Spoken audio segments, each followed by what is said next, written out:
Hey guys, I'm SteelDude11, and this is my friend Player One Gaming. Say hi. Hey. Right now we're doing a collaboration video of Michigan Wolverines football in general. This is probably our 11th time recording this because my friend and my brother are being stupid right now and won't let us record. But let's just get started, okay? And no matter what happens,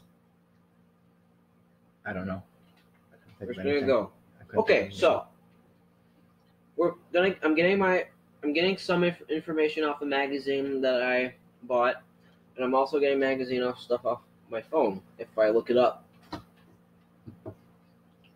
Okay, so we're going to start off by saying Michigan, of course, is a football team.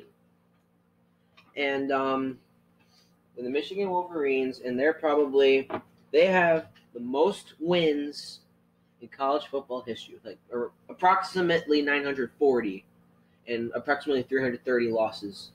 And a few ties, but ties aren't relevant anymore. I thought it was 948 or something, 943, 948, around there, something like that. Around there. The only team that has over 900 wins. No, there's more. Are you sure? Just a little bit more. It's just a few teams. Boise State has more. I thought they had like 897. No, Boise State doesn't have more. They have like the second best winning percentage because they were good. I don't know. I thought it was Notre Dame that had are they second? Or no? I don't know. They're like sixth or something like that. Around there. You can look that up. So, throughout the past 5 years, from 2013, 2017, is Michigan's records. Okay. In 2013, Michigan finished regular season 6-6, but finished 7-6 after they won the Buffalo Wild Wings Bowl. Who did we win against? I'm not sure, actually. If you guys know... Wait, 2013. 2013. I'm trying to think. Well... Oh, boy. I don't even remember. I want to say Mississippi State, but we never beat them. Then in 2014, Michigan finished with a final record of 5-7, which was terrible. They actually didn't make the playoffs that year. We haven't made the playoffs any year. Well, you see, I didn't mean to say that. You mean a bowl game. You meant a bowl game. I know what you meant.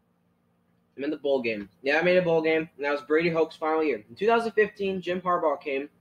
Michigan finished 9-3 on the season, and they got their 10th win after they beat Florida in the Citrus Bowl, which was an amazing game. They dominated Florida in that game. Yeah, that was a great game. Okay, so... going back here, I actually finally got the wins. Michigan is 943. No, you're right. They're the only team that has over 900 wins. I thought so.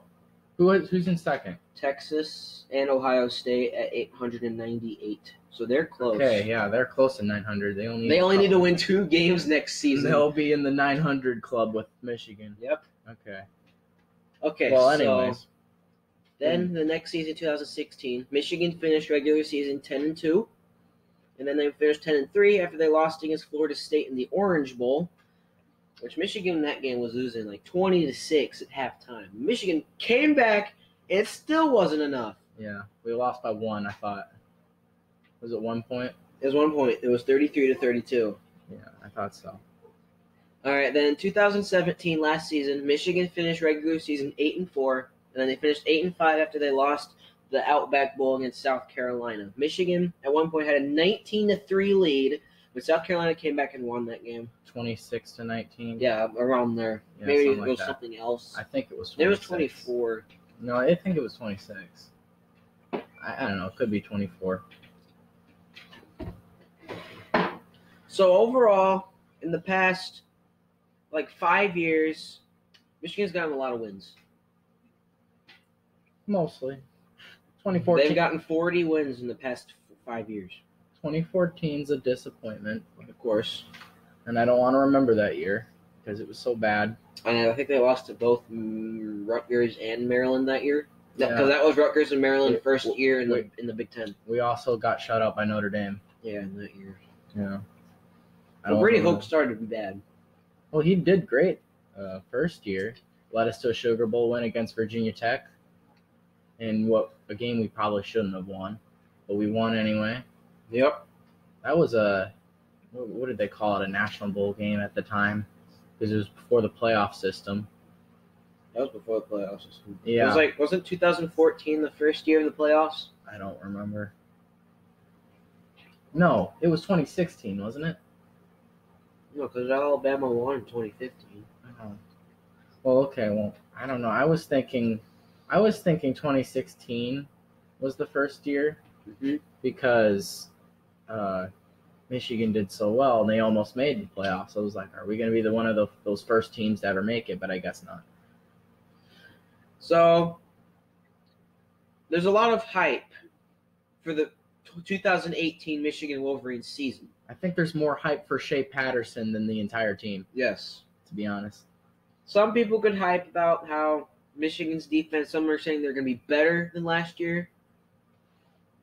Michigan's defense did. And I still think amazing last year. Yeah, I think we will do better. So here are some key Wolverine players that is going to be at Michigan next year, and they're all on defense. I'm getting this off a magazine I'm looking at. There's defensive end Rashawn Gary, saying there, it says the best player on the team, according to this. The 6'5", 281-pounder has All-America potential and should improve after a strong sophomore season. So he's going to be at Michigan for at least 2 more years. Which is good. This season and next season. Because the guy's a beast and he's really good. Yeah, he was really good. Wasn't he number 1 overall in college football? Or something like that. I don't remember. When he came to Michigan? Maybe. I just know that I know he was up there. Or maybe he was number 1 for his position. I don't know. I can't remember at this point. Michigan, another key player for Michigan is defensive end Chase Winovich. It says, one of the best pass rushers in the Big Ten last season. Winovich is the perfect weak side complement to Rashawn Gary. So how do you feel about Winovich? Well, I know he did really well last year. So, yeah, that makes sense. It shouldn't be that much different this year. Yeah. I mean, I'm sure he'll improve. Definitely. But they're all going to improve. We're returning most of our team. I think Michigan is going to be returning 14 of their starters from last year. Yeah, and most of our defense too. And that's a lot more than what it was last year. Last year they were only returning like 5. This year they're returning 14. Yeah, that's because we still had a young team last year. That's why which I was honestly surprised we won 8 games with such a young team. Exactly. And we had such a great defense. Another key Wolverine player is linebacker Devin Bush. Says an All-American as a sophomore, Bush was the anchor inside Don Brown's attacking defense. And, of course, we know Don Brown is Michigan's defensive coordinator. Probably one of the best defensive coordinators I've ever seen. Yeah. I hope he never leaves. Just never retire, Don Brown. He'll never die. He'll never die. He'll just be alive forever. In our eyes. Now, all 3 of those players that you said are amazing. They did amazing last year. Of course, we can't forget Hudson. What's his first name? I feel like Kaliki Hudson. Kalike Hudson? I think it's Kalik Hudson. I think it's Kalik. We might be saying it wrong, but it's probably Kalik Hudson. He's going to be a junior this year, so he's going to be here next season. So, and here's some key losses that some players Michigan doesn't have anymore. First, we have defensive tackle Maurice Hurst. He got drafted by the Oakland Raiders in the NFL draft. Said Hurst's 2017 season might have been the best by an interior defensive lineman in program history. He was virtually unblockable. I'm sure he'll do great at the Raiders. Yeah, he was amazing. Well, they started him, of course. Yeah. And another one is left tackle Mason Cole. Says Cole was a 4-year starter who could play any spot on the line. So he's been at Michigan for 4 years, and finally last year was his senior year, and he's gone. I think he got drafted. I think I remember him seeing drafted, but I can't remember what team it was. Mm. Then finally, linebacker Mike McCray. He had his issues with speed, but he was super productive as a weak side linebacker with 84 tackles. 17 of those were for losses and 5 sacks last season. Was he drafted? Does it say anything about that? Okay. No, it doesn't tell you. And we have a rising star for Michigan, Michael Dwumfor. I think that's how you say his name. Michigan just recruited this guy. He's a 6'2", 290-pound defensive tackle from New Jersey. Forced his way into the rotation late in 2017 and is expected to be a factor this season. Jim Harbaugh recently called him the top riser on the team, offense or defense. So he could be on both. Yeah. He could be like a Jabril Peppers. Yeah. But wait, who is it? Who is it that you just said? Michael Dwumfor. Okay. It's a weird last name. Yeah. Hopefully he's better than Jabril Peppers, though. So going here, I'm going to name Michigan's returning starters. We have left guard Ben Bredesen, who's a junior this year. Never heard of him. And we have right guard Michael Onwenu, who's going to be a junior this year. Okay. And right tackle Juwan Bushell-Beatty, who's going to be a senior. I don't think it's Beatty. Maybe it's Beatty. Then we have tight end Sean McKeon, who's going to be a junior this year. Another tight end who's returning is Zach Gentry, who's going to be a junior. Mm-hmm. And Karan Higdon, who's going to be a senior this year. Karan Higdon. Of course, Chris Evans, but he's not returning as a starter. I just felt like pointing him out. He's going to be a junior. So even after Karan Higdon leaves this year, we still have Chris Evans. We still have Chris Evans. On defense, there's defensive end Rashawn Gary, who's going to be a junior. Defensive end Chase Winovich, who's going to be a senior. Linebacker Khaleke Hudson, who's going to be I think it's Khaleke. That's not it has to be Khaleke. Khaleke Hudson, who's a junior. Middle linebacker Devin Bush, who's going to be a junior. Cornerback Lavert Hill, Hill, who's going to be a junior. Then cornerback David Long, who's going to be a junior. Free safety Tyree Kinnell, who's going to be a senior. And shortstop. Why did I say shortstop? I don't know. That's baseball. That's the wrong sport. The wrong sport. We need to talk about That's baseball a next. strong safety. Josh Metellus, who's going to be a junior. And nothing on special teams. Of course, Michigan's kicker Quinn Nordine, who's going to be a sophomore. Their punter Brad Robbins. Quinn Nordine, didn't he end up having kind of a bad year? It was fine. Like, didn't he miss? He missed a couple PATs and some field goals. Yeah, But it seemed like he missed way more than he should. But he did break a Michigan record when they played Florida. He had 2 50-yard field goals in one game. Yeah, I remember that. I want to talk about the quarterbacks because I heard recently that Jim Harbaugh was interviewed and he was talking about who's going to be somebody was asking him who's going to start at quarterback. He said it was between Shea Patterson, Brandon Peters, and Dylan McCaffrey. And he says he doesn't know at this point, which I think he does. I think he knows at this point. I think it's going to be Patterson. I think that too, but he said Dylan McCaffrey's had the most improvement. So we don't know. Maybe We'll see. I'm sure he will play them all at some point. Like if we're ahead a bit against some team and we're just killing them, we may put in a different quarterback. Yeah, because I'm sure that's what Harbaugh wants. He wants to play all three. All right, so I'm going to read the section here in this magazine that talks about quarterbacks. It says the biggest change comes in the form of former 5-star recruit, notice how he's 5-star, and Ole Miss quarterback Shea Patterson, who transferred to Michigan back in December with 2 years of eligibility left. Whether he's eligible this fall or is forced to sit out a year, well, we know at this point he's going to be eligible. This is an old magazine, then. I don't know when this was published. This had to be published before they announced he was eligible. Yeah, I guess so.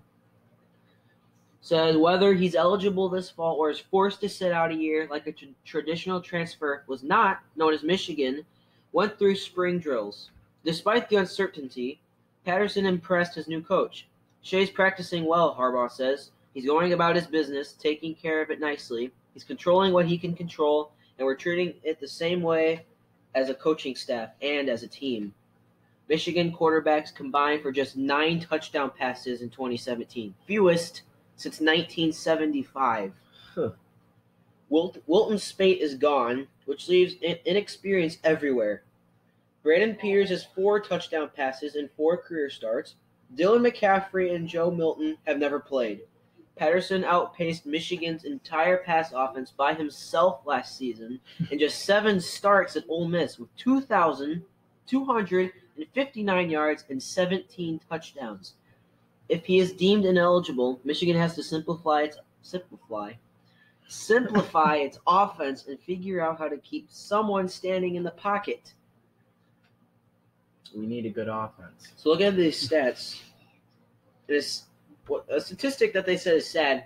Michigan had only 9 touchdown passes last season. Combined from all 3 quarterbacks. And that was the fewest since 1975. And Patterson. And that was 43 years ago. Patterson scored more touchdowns by himself in only 7 starts. At only 7 starts than Michigan did with 3 quarterbacks in an entire season. Yeah, you're right. Holy cow. So, I'm just hope that Michigan gets their quarterback issue figured out, because that's what I kept on saying last season. I said the only problem, one of the main problems, is their quarterbacks. Of course it is the offense, too. I think the only reason why Michigan's been winning a lot of games is because of their defense. Yeah. Our defense was the big reason for 8 wins last year, I think. Yeah. So, going through some team information, Michigan's head coach, of course, is Jim Harbaugh. Been there since 2015. His record at the school is 28 wins and 11 losses in 3 years. His career record throughout coaching at Stanford, the 49ers, and Michigan is 86 wins and 38 losses in 10 years.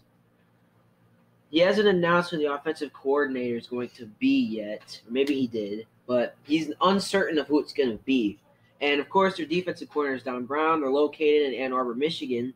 And their stadium, Michigan Stadium, also known as the Big House, the largest college football stadium there is, has a capacity of 107,601.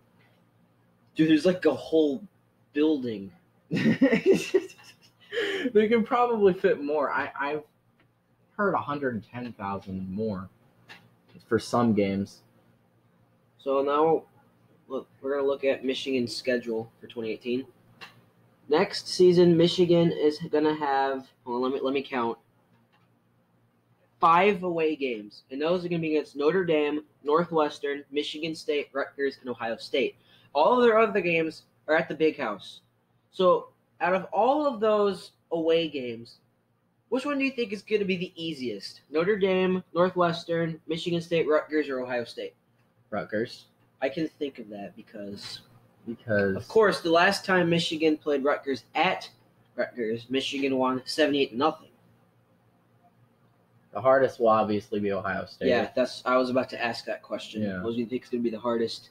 Okay, then at home, Michigan is going to play Western Michigan, SMU, Nebraska, Maryland, Wisconsin, Penn State, and Indiana. What do you think is going to be Michigan's toughest home game? If I have to choose, it's between Wisconsin and Penn State, and if I'm forced to choose one, Wisconsin. Now, the last time Michigan played those two teams was in 2016. Michigan beat Rutgers. No, Michigan beat Wisconsin 14-7, and Michigan beat Penn State 49-10. Mm-hmm. So I don't know what the heck was going on with Penn State at that point. Maybe they had somebody out. Because then they end up winning the Big Ten championship in the end. I think the only reason why was because they beat Ohio State. Yeah, but we lost to them, so that put them in. You know, the easiest is probably going to be either Western Michigan or SMU, but I'm not sure which. Maybe SMU, because I think I'm going to say Southern Meth. Yeah, Southern Meth. Ooh, what have they been doing now? Southern Methodist. Yeah, because I think Western Michigan did better than SMU last year. Yeah. So this magazine predicts Michigan is going to finish number 5 in the top 25, just barely missing the college football playoffs. The only teams that are better than them, that's going to finish higher than them, I got to find it first. They talk about the top 25. I found it. All right, hold on. There we go. We got Ohio State at number 4, Georgia at number 3, Clemson at number 2, and Alabama at number 1. So that means if that was true, then Alabama would be playing Ohio State and Clemson would be playing Georgia. And potentially we could have Alabama and Georgia playing in the championship for the second year in a row. Now, of course, I can't remember the last time. I haven't seen someone predict Alabama finish number 1. They predicted Alabama was going to finish number 1 last year, but they finished number 4. Clemson finished number 1. Of course. And Alabama got lucky to get in the college football playoffs because Wisconsin lost the Big Ten championship, and Ohio State wasn't even going to make it in the playoffs anyway. Right. I think we're all sick and tired of Alabama, except Alabama fans. That's the same way for the Patriots. I know you are a Patriots fan, so you're not getting sick and tired of them, but I sure am. I'm predicting, according to this, I think the college football championship could be like Alabama and Georgia. Yeah. Or Alabama. I think Georgia's going to be in there. Yeah, but for sure. The last time Ohio State actually beat Alabama the last time they played. Who beat Alabama? Ohio State. And Ohio State, that was the first ever college football playoff, and Ohio State beat Oregon in that championship. Remember when Ohio State got shut out? Yeah. That was so great. Remember they lost to Iowa last year? Yeah. Let's see what else they have. They have Miami at number 6, Auburn at number 7, Washington at number 8, Wisconsin at number 9, and Oklahoma at number 10. Now, think about Oklahoma. Baker Mayfield's gone. Mm-hmm. He's at Cleveland. Maybe good, maybe bad. I'm saying bad because the Browns have been terrible for like 20 years, ever since they came back in 99. Penn State, Saquon Barkley's gone now. He's at the Giants.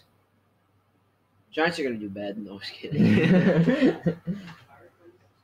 Yeah, well, Penn State, I heard a prediction that they had Penn State going 9-3. They're losing some players on offense and on defense.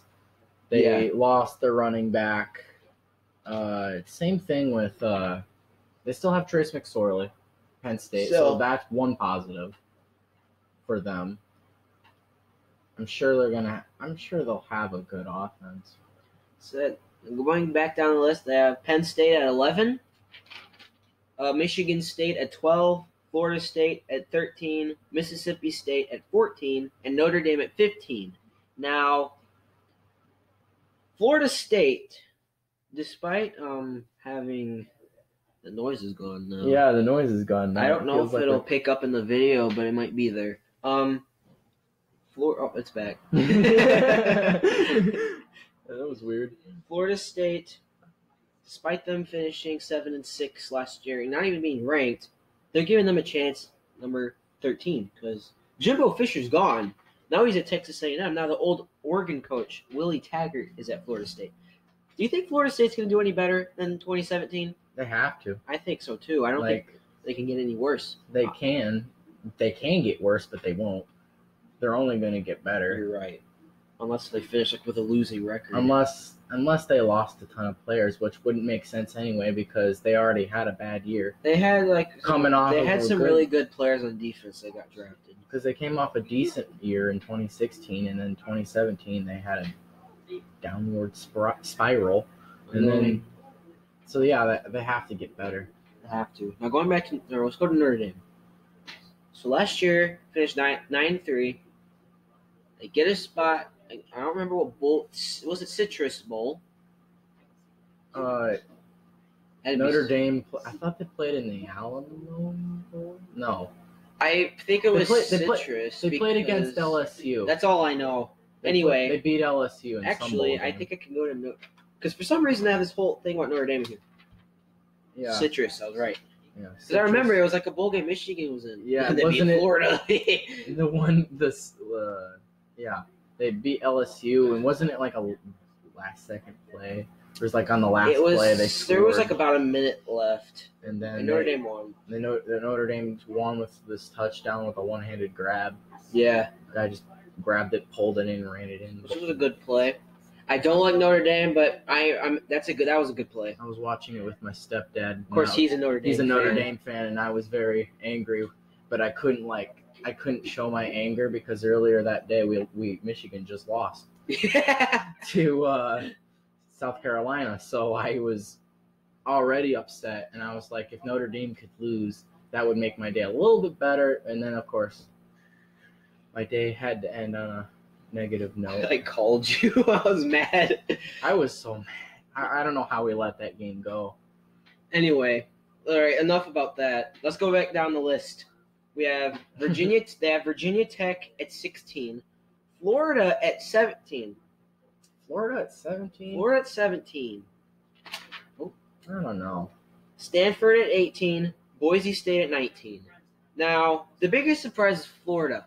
Yeah.